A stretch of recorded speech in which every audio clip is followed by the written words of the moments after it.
আমাকে পোড়াতে যদি এত লাগে ভালো, জালো আগুন আরো জালো, ব্যথারও ব্যথা ঢালো, আমাকে পোড়াতে যদি এত লাগে ভালো।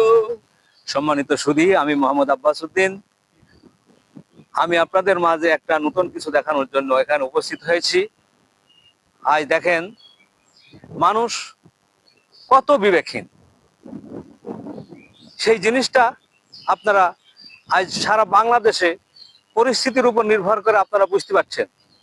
যে গাছ আমাদেরকে ছায়া দেয়, যে গাছ আমাদেরকে অক্সিজেন দেয়, যে গাছ আমাদেরকে এই জ্যৈষ্ঠ মাসের প্রখর রোদে আমাদেরকে রাস্তার মাঝে এই ছায়া অর্থাৎ আমাদের মাথার ছাতি হয়ে দাঁড়ায়, সেই গাছের প্রতি আজ এত জুলুম, এই জুলুম তো বরদাস্ত করা যায় না।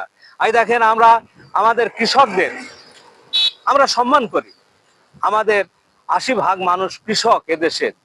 তারা ধান যে কোনো রবি শস্য তারা মারে এবং তারা মেরে ঘরে নিয়ে যায়। কিন্তু আজ দেখেন এই রাস্তাটা আমাদের সচরাচর মানুষের জন্য ব্যবহার হয়, এই রাস্তাটা ব্যবহার হয় আমাদের সাধারণ মানুষের জন্য। আজ এই রাস্তার মাঝে এই যে গম গম তারা মাড়াই করেছে, ভালো কথা, কিন্তু গমের এই নাড়াগুলি যে তারা রাস্তার সাইডে এই যে গাছের এই যে নিচে এই যে স্তূপ করে রেখেছে এবং এই নাড়াগুলি তারা আগুন লাগিয়ে পুড়িয়ে দিয়েছে। পুড়িয়ে দেওয়ার সঙ্গে সঙ্গে এই গাছগুলিও একদম জীবন্ত লাশ হয়ে গেছে।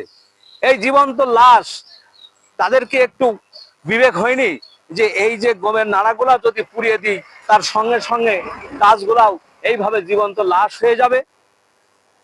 এগুলা কি মানবতা বিরোধী না? এগুলা কি অত্যাচার জুলুম না? আমি এর আগে আরেকটি ভিডিও আমি দেখেছিলাম যে আপনারা কৃষকদের কাছে অনুরোধ করেছিলাম যে আপনারা রাস্তার মাঝে এই সমস্ত আবর্জনা ফেলবেন না, যদিও ফেলেন পরে আপনারা নিরাপদ জায়গায় নিয়ে যাবেন। কিন্তু আইনের বা প্রশাসনের চোখে আমার ভিডিওটি পড়েছে কিনা আমি জানি না। তবে অনুরোধ করব আমাদের চাষিদেরকে, তারা যেন অহেতুক রাস্তার মাঝে এরকম বজ্র বা আবর্জনা না রাখে এবং এইভাবে রাস্তার গাছপালাকে পুড়িয়ে মেরে পরিবেশ দূষণ না করে।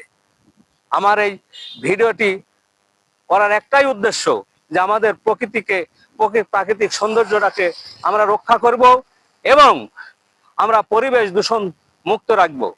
আমার এই ভিডিওটি আপনাদের কেমন লাগলো অবশ্যই লাইক, কমেন্ট এবং শেয়ার করবেন। আপনারা আমাকে সহযোগিতা করবেন। আপনাদের সহযোগিতার মাধ্যমে আমি আরো কিছু এগিয়ে নতুন কিছু দেখার জন্য চেষ্টা করব। এই বলে আমি আমার এখানেই আপনাদেরকে আন্তরিক শুভেচ্ছা জানিয়ে আমি এখানেই বিদায় নিচ্ছি। আল্লাহ হাফেজ।